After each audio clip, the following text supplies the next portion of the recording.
Hey y'all, I'm Karen Mayer Cunningham, the special education boss.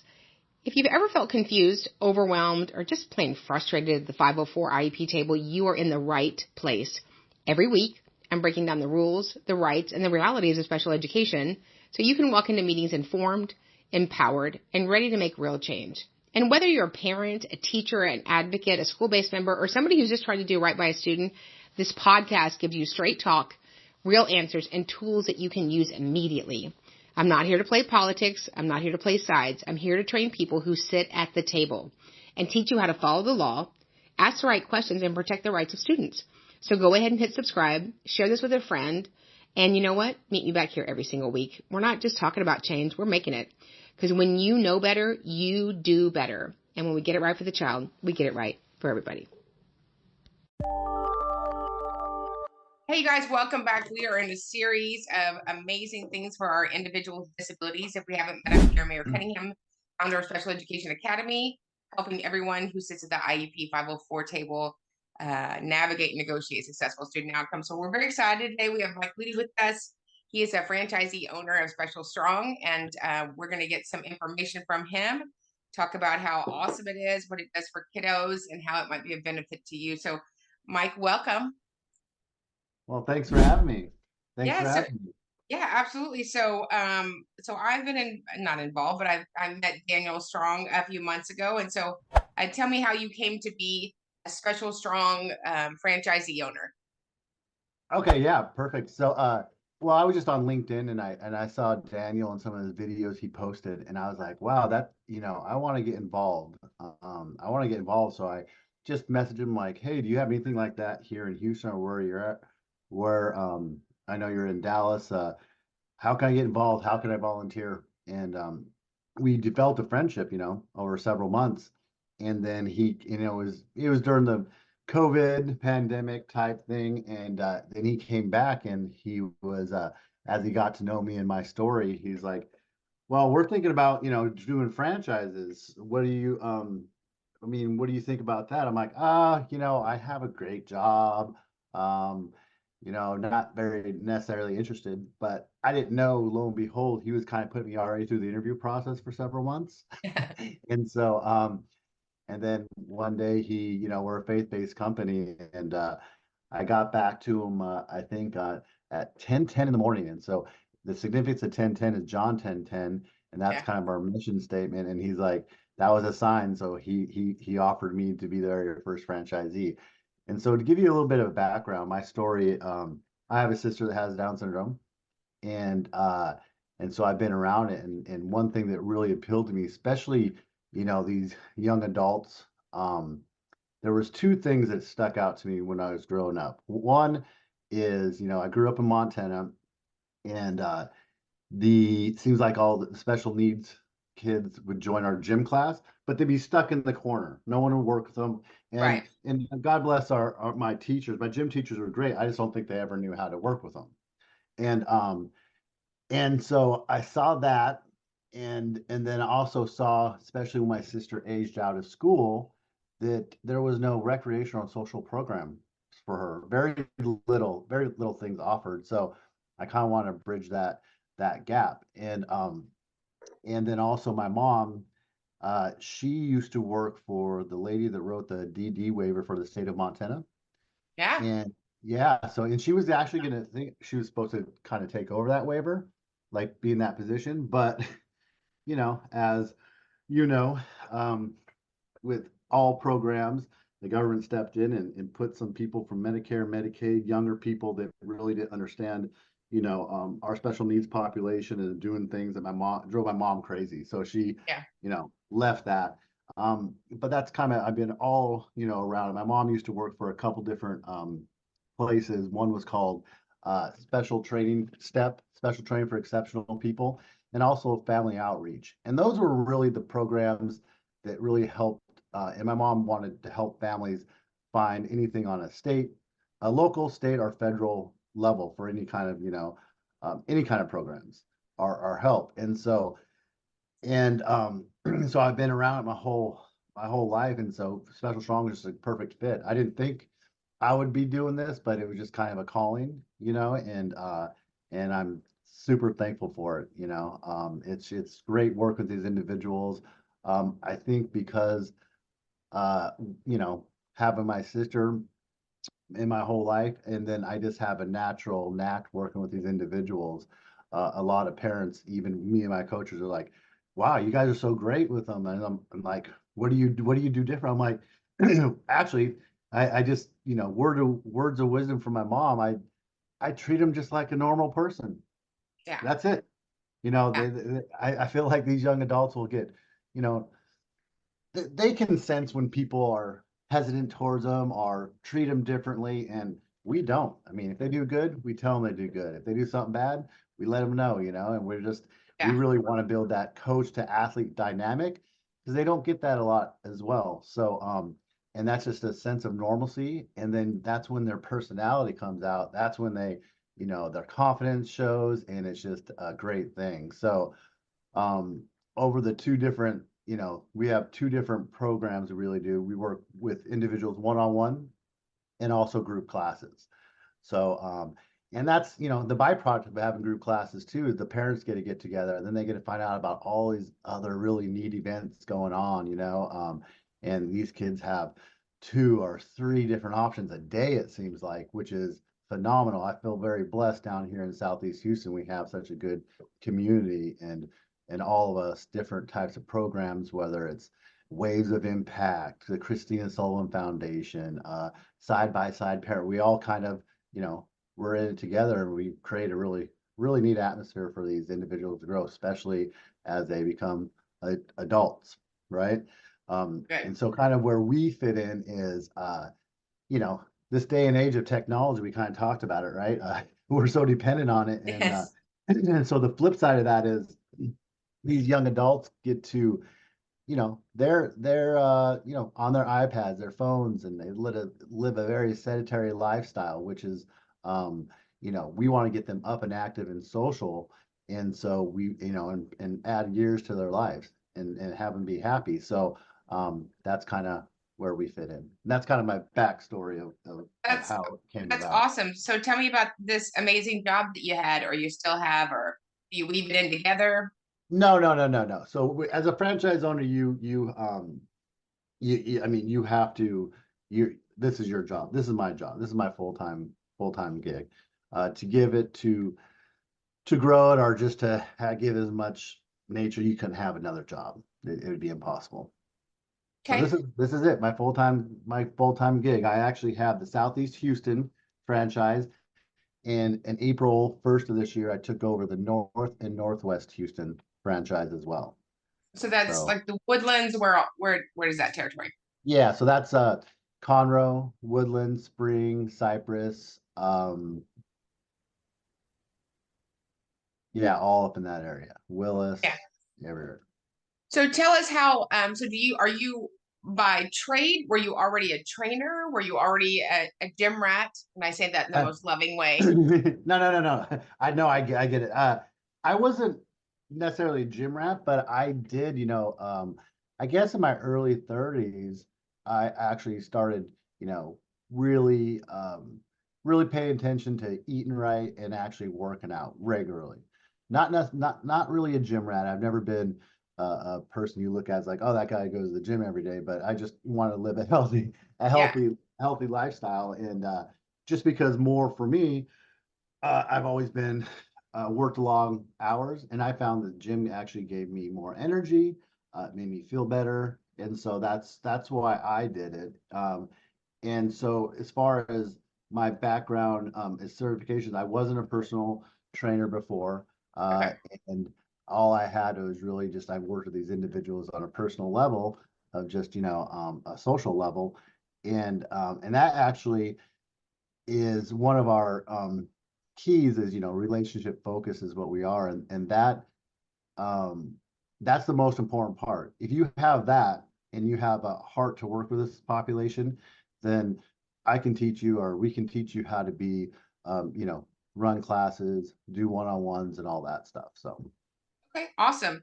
So that's interesting. When I train advocates nationally, and they're like, "What is the criteria?" I'm like, "Pulse, and you like children." And now that weeds out a lot of people, doesn't it? But we just like to be upfront, right? And Yeah. so I think one of the things that's great about this population, my oldest son was in special education. He's, what I always say is these children, these individuals, these young adults have had to work hard for everything in their life. And they're usually, in my experience, the easiest to work with because they're used to having to work for something. Nothing's handed to them. So I think that's phenomenal. I love the videos that I see. So how many, if you have all of these territories and you just get up every morning and put on your Superman cape, how does it work? Do you have people that are training for you? Are you training every single person?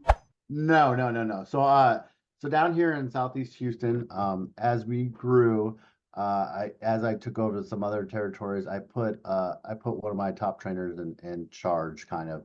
So he's taken on the role of hiring some new trainers, and doling out, like, one-on-ones and group classes, and kind of more, or I'm grooming him to do all that. Why I'm overseeing, why I kind of get north and northwest, back up to where we're at down here. I have different trainers doing different things. I have some people that are part-time that will just do coach classes. I have some that will do both one-on-ones and coach classes.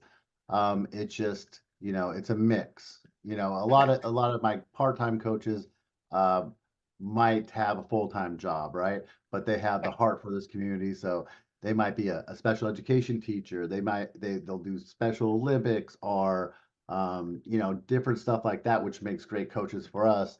And so that's a part-time. We have some other individuals that want to do this full-time, so they'll take on one-on-ones and also group classes.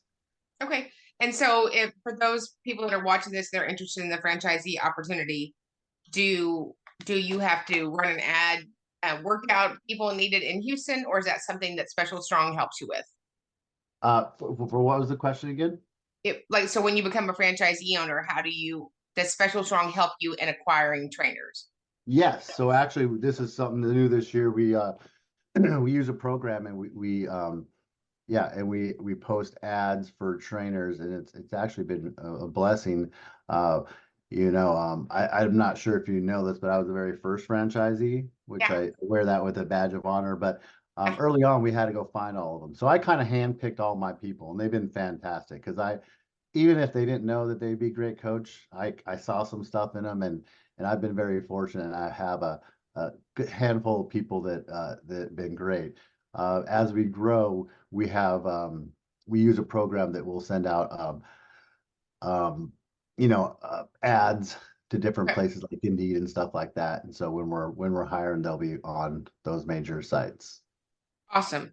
So when you have a student, I know that you work with several individuals that I was blessed to be their advocate, or am still their advocate. Is it 90 days to shredded abs, or tell us what the program looks like? So, well, yeah. So the two different ones. So I'll start with the group classes. So group classes I really designed for a social and recreational outlet, and this is where you know a lot of these kids or young adults, they get to meet other kids, like-minded kids, and they get to be part of a team. We always really push the coach to athlete dynamic.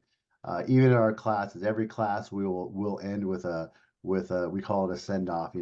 1, 2, 3, strong on me, and we all do it together. So we really build that dynamic, and that was more. And then, like I said, the byproduct is the parents get together and they get to find out about all these other different social type events. And Yeah. so that's really neat to see. And then also the group classes, we want a variety. Obviously, safety is always our number one priority. I think a close second is fun, but really getting these adults to, they want to come. They might not like a thing called exercise, but they want to come to our fun fit classes. And if you really get them really telling their parents or telling them they want to go, it makes all the difference in the world for their progress. And so in our group classes, we have several down here in Southeast Houston. We have our basic classes, a boot camp, which is kind of like a circuit training. We have a couple different levels of fundamentals and a athletics. So one's just a little bit slower paced. We have adaptive dance because all the girls wanted a dance class. Yeah, Uh, I um, could go to that. and And then we have kickboxing, Fun Fit Kickboxing. Um, we have Fun Fit Bounce Camp, which we do at Jumping World, which is kind of a high energy, high aerobic. And then movement mobility. And then we do adaptive aquatics for the city of Friendswood and the city of League City. And I feel like there's another one in there. Am I missing one? But yeah, so we have a wide variety, and every class kind of designed for different reasons. A lot of it seems like maybe a lot of weight management or just really getting into exercise or having fun with it is what most of the goals of these kids and Right. parents are. And just to be active. So that's our I mean, that's our group classes. Our one-on-ones are a little bit different. They're more of we build a customized. We really use our personal training background um, to cultivate, like maybe we have someone that needs to work on their balance, right? If we have some kids that have cerebral palsy, balance, weight management, or just being familiar in the gym. When we take on every one of those programs, we kind of we get what the parents and the kids want to accomplish, and then we incorporate that and build a program for them to accomplish those goals. And it's a wide variety of things. And also the one-on-one. So we work with anybody with a mental, physical, or a cognitive challenge. So a lot of times in the one-on-ones, we work with post physical therapy, post PT, like stroke survivors, Right. ALS, PLS, cerebral palsy, and so we do that, as well. So it's not just individuals that necessarily had special education in school. It could have been somebody that had an onset condition as well, correct? Yes, any muscular neuro disorder, disease.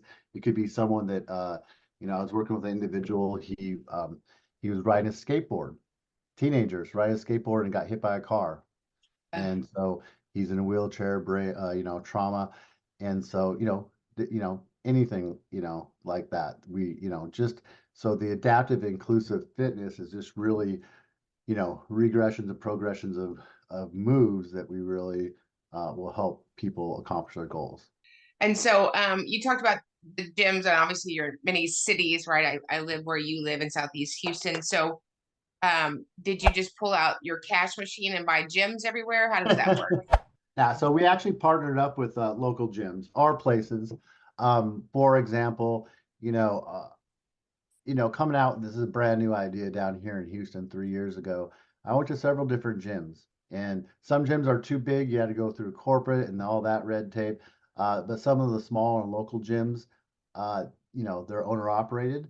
Yeah. Those are the people that I like to work with because not only they're local, but they're also small because that atmosphere of a smaller gym is not so intimidating to our population. Right. And so I have to give a shout out to Anytime Fitness here in League City. They were Jason and Melinda's he's like, this is great. They do rock steady boxing for seniors with Parkinson's. And so they already kind of in that space, and they're like, yeah, I want to see, and it's actually grown. We're really good friends with them, and they've been fantastic. And then those like Jumping World, they will have sensory nights there, and she's like, hey, the owner really wants to reach out, you let us know. And so I was like, well, maybe we can do a class there. Or the City of Friends, we'll do our dance class and our movement mobility at Jones Hangar in Friendswood. So we're kind of Friendswood's adaptive, just like their adaptive programs, and so they kind of hand that over to us. Uh, and so it's just yeah, so we don't have our own locations, maybe someday, but we're just so young and new. um Well, I mean, it and makes sense to partner with an entity that's already there. yeah, because they have all the equipment. It'd be definitely a very expensive to start out like that. And yeah, and so that's like down here in the Southeast Houston. So up north we'll have a Texas Sports Medicine Center, which is actually HCA's physical therapy building, which is a beautiful facility. Wow. So we go out of there, or the YMCA up north, D Bradley. We'll do some class out of there, and then and actually Planet Fitness, the guy that owns all 30 some locations here in Houston, reached out to us and wants us to do our thing out of there. And Oh, that's even great. yeah, so we're and I haven't really looked too much down here in the South for new partners, just because like I said, I approached 10, 15 different gym owners, and they're all like, "Oh, it sounds great," but it's always a but when we're working with this population. They don't want to take that chance, or they don't know. But like I said, Anytime Fitness, Jason and Melinda took a chance on us, and it's been fantastic for their gym. It's been fantastic for our kids and our adults and everybody. So, So, talking about, taking a risk on our population, one of the things you said at the beginning, they're not Fabergé eggs. This is what I always say when we're writing a program for school. Like, give them a program, give them rigor, don't overwhelm them, but they're not little delicate things. And I think that's part of the not the exclusion, right? Is because we think that they can't, right? But they can if we adapt it. So, you're not like just signing up 10 kids and going, y'all go in there Thursday, let me know how it goes. You're with them, correct? oh yeah, yeah, yeah. I still coach several classes. My Tuesdays and Thursdays, I do all one-on-ones all day long, actually. But yeah, no, so our classes are designed. We kind of have, for each class, just in simple terms, we do a dynamic warm up, we'll do the main workout, we'll do a cool down, and then we do a send off. And every class kind of concentrates on something different, but we're there. No, you made a good point. Like they're not, like a delicate egg or anything. So even some of the parents come and they see, because to command a class, we're kind of loud. We're like this, and they're like, I don't know if if so and so is going to be able to do this. But then all of a sudden, their son or daughter is like taking a like, and they're like, wow, I didn't think that. It's like, yeah, we like I said, we treat them as normal as possible until there's a moment we can't, right? Right. Of course, we have that compassion if one of our individuals is stemming a little bit, or but as these kids and young adults get to know us, they get to trust us, and then as they trust us and are familiar with us, they listen to us. There's things that some of these kids and parents come to me all the time, like, I never thought I'd ever see so and so run. Like he's running now. Like that's Right. or he's going up the steps without help, or he like usually loud noises or something will bother him, but for some reason he loves it, so Right. it's it's just really pushing those. I think that there's always and I saw this growing up a lot too, but I think society in general always will pigeonhole, oh, this individual with Down syndrome is exactly like this, or this individual with autism is exactly like this, which is further from, as further from the truth. Yeah. Everybody's so unique and and I just think we kind of give them that platform to become their unique self, and guess what? They just like what everybody else likes. They want to be a part of something. They want to feel like they belong, and they want to be pushed. Even though they might not want to be pushed, they want to be pushed. So, Yeah. Hit subscribe, share this with a friend, and you know what? Meet me back here every single week. We're not just talking about change, we're making it. Because when you know better, you do better. And when we get it right for the child, we get it right for everybody.